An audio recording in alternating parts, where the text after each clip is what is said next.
It's not who I am underneath or what I do that defines me. What movie is that from? Phew.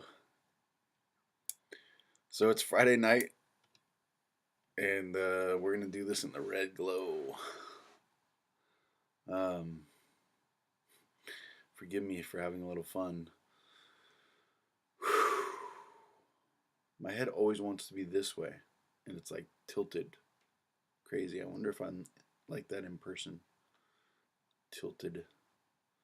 Definitely am tilted. Um, so I wanted to talk about privilege.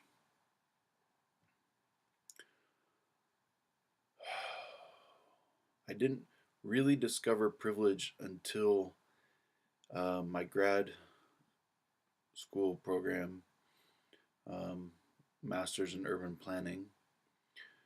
And there was a class, a student created, directed, and facilitated class on um, what was it, social justice in our urban planning graduate school. So uh, there we are, a bunch of students talking about social justice, and um, I felt this like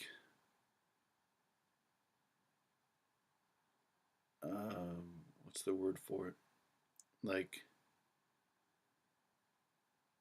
I felt disregarded. Um, I felt like if I commented, the students weren't interested, and I noticed that I was like the only. I might have been the only white male in the class, and that's not true. But I shared some of my background at some point. Growing up in Balboa Peninsula, which was close to UC Irvine, Newport Beach. So everyone knew what it was, and there was this perception that I'd grown up a privileged white boy. And again, the other students kind of disregarded my thoughts, my contributions, my perspective, and it was like rude and appalling for me. It was more or less like reverse injustice in the moment. And I tried to explain to them how I wasn't privileged growing up, and they couldn't really understand. Uh,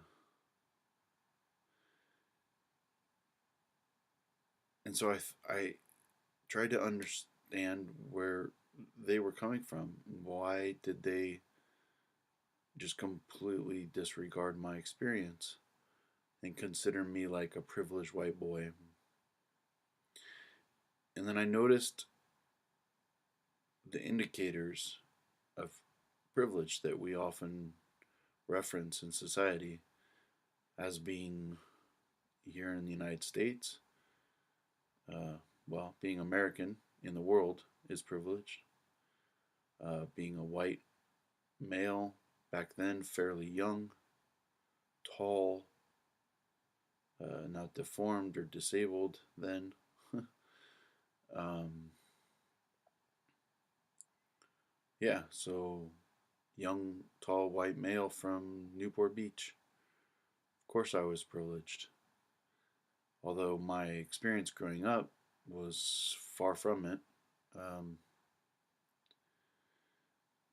yes, I'll grant you that I lived 2 blocks from the beach. That was a huge privilege, and relatively low crime, um, or environmental pollution. So yeah, that definitely was some privilege, and yet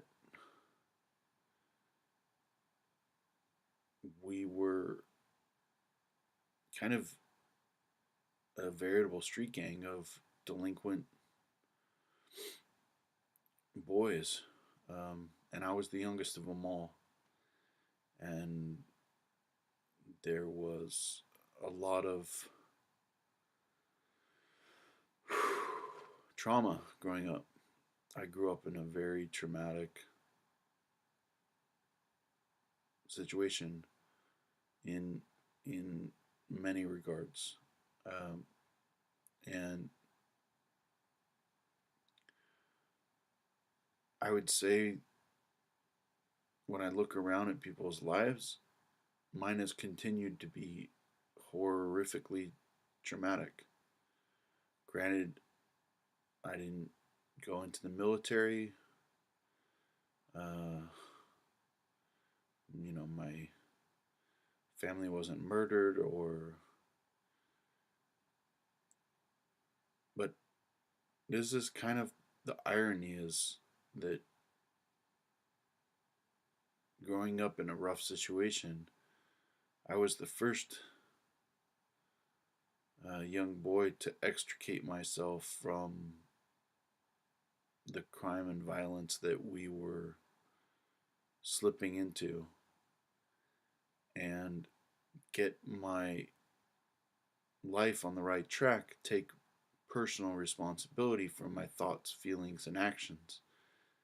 And I did this fairly young, with relatively no help.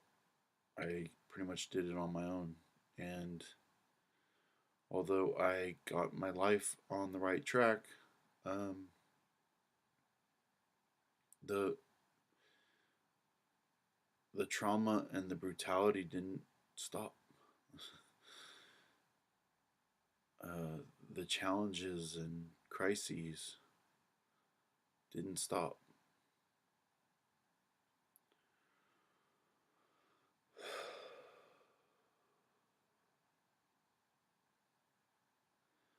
So, sitting there in grad school in this class at whatever I was, 30 something years old, with most of the students being about 10 years younger than me. Um, and their judgment was that I had a privileged life, of which I doubt any one of them had as many brutal experiences as I have had in my life. And that's an assumption on my part, but the point I'm trying to make is that I was being judged by superficial indicators of privilege that didn't reflect at all my experience. And I think still to this day, that superficial judgment of who I am really corrupts and clouds people's understanding of what I've been through. I think people still treat me as a tall, white, young American male. Uh,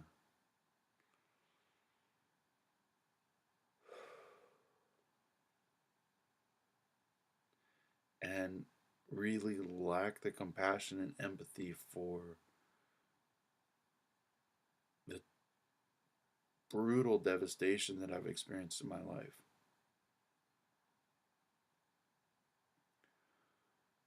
And I don't say that lightly. I mean, I have experienced my own death multiple times.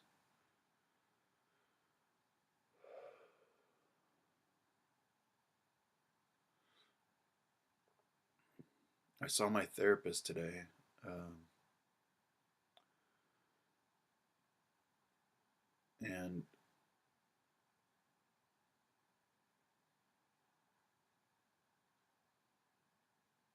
there was a moment where she got me to acknowledge the kind of pinnacle experiences that I've had in my life and how amazing and great they have been. And so, yeah, despite all the brutality and devastation, I have had some really amazing highs, um, some pretty incredible achievements. And yet,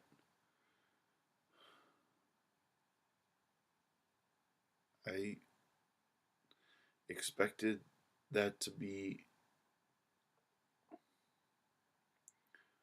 more the norm rather than the exception.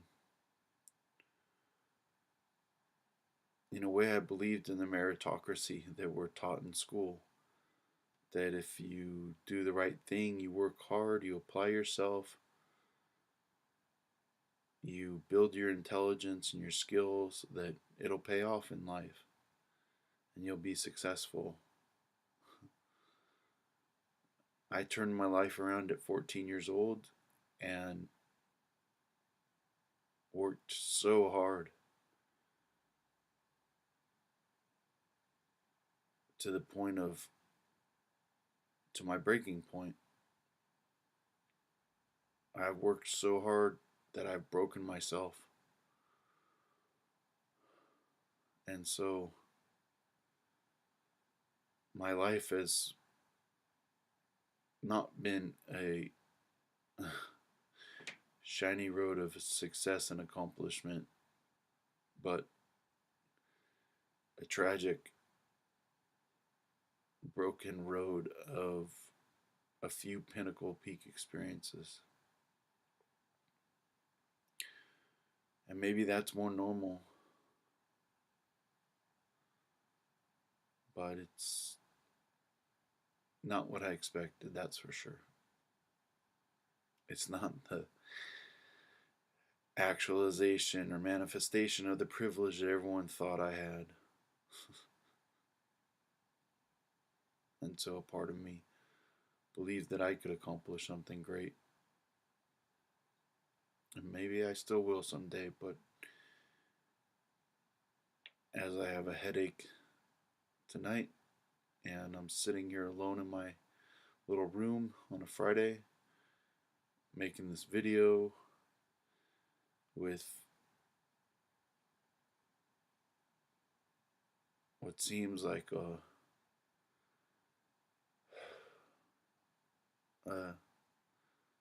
more of a huge hole to crawl out of. It feels far from fucking privileged. Thank you for listening.